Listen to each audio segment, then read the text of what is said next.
હિંમતનગર નગરપાલિકામાં iconic road બન્યો વિવાદિત 1.86 કરોડના ખર્ચે બનેલા રોડમાં વ્યાપક ભ્રષ્ટાચારનો આક્ષેપ.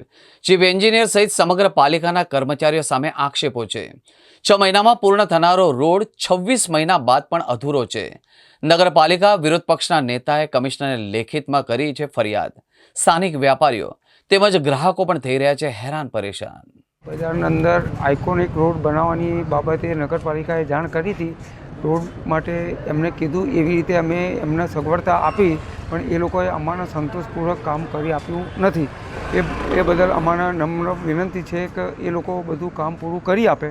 બરાબર, અમારે બીજું કશું કરવાનું નથી. આઇકોનિક રોડની જે કામ વાત છે, બહુ તકલીફો થાય છે. રોડનું પાર્કિંગની તકલીફો છે. બજારના અંદર લારીઓ વેર વિખેર કરીને આવી જાય છે. રોડ ઉપર લારીઓ ઊભી રહી જાય છે. બહુ અમે બધી અપીલો કરી, નગરપાલિકામાં કરી, બધી પ્રમુખ સાહેબને મળ્યા, સિદ્ધાર્થ પટેલ સાહેબને મળ્યા, બધાને મળ્યા. એમને આશ્વાસન આપ્યું કે થઈ જશે, પણ કામ 4 દાડા થાય છે અને 5મા દિવસે કામ બંધ થઈ જાય છે. એટલે અમે 2 હાથ જોડીને વિનંતી કરીએ છીએ કે આ કામ તમે અમારે ખાલી પૂરું કરી આપો, તો અમારે બસ બીજું કશું જોતું નથી. બહુ માથાનો દુખાવો જેવું કામ થઈ ગયું છે સાહેબ. ટાવર રોડ, ગાંધી રોડ, આ રોડ ઉપર ટ્રાફિકની ખૂબ જ સમસ્યા છે. આ જે રોડ બનાવ્યો હતો જે નગરપાલિકા દ્વારા, એ નગરપાલિકા દ્વારા રોડ બનાવવામાં ઘણું કામ બાકી છે. જીવીબીનું તમામ કામ બાકી છે. એ જલ્દી કામ પૂરું થાય એ મારી નમ્ર વિનંતી છે નગરપાલિકાને. અને પાર્કિંગની ખૂબ જ મોટી સમસ્યા છે. નગરપાલિકા આ વિષય પર અચૂક ધ્યાન લે એ મારી નમ્ર વિનંતી છે.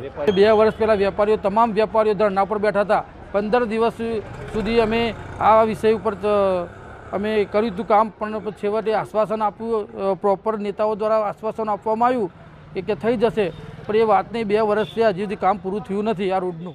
ટાવર જિલ્લા પુસ્તકાલયથી થઈ અને ખાડિયા હનુમાનજી સુધી જે 1 કરોડ અને 71 લાખ રૂપિયામાં 15 જૂન 2023ના રોજ 6 માસને પૂર્ણ કરવાની શરતે વર્ક ઓર્ડર આપવામાં આવેલ છે.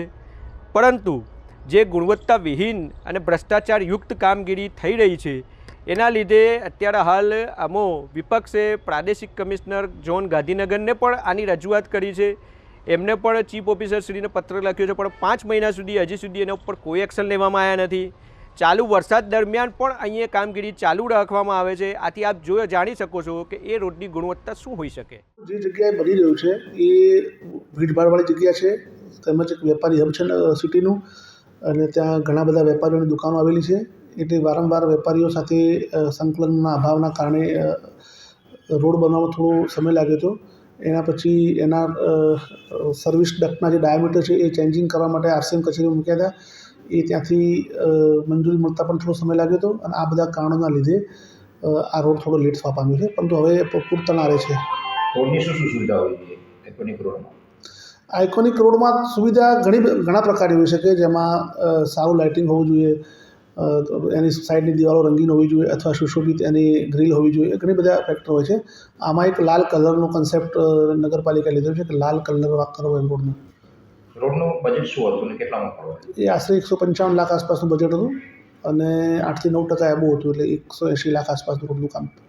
અને જે લાલ કલર છે, જે 24 લાખ રૂપિયા જેટલો કલરનો ખર્ચ જે કરવામાં આવ્યો છે, કલર ઉપડી ગયો છે, એટલે જે ડિઝાઇન છે એ પણ ભ્રષ્ટાચાર થયો છે એવું વિપક્ષ પણ કહી રહ્યું છે.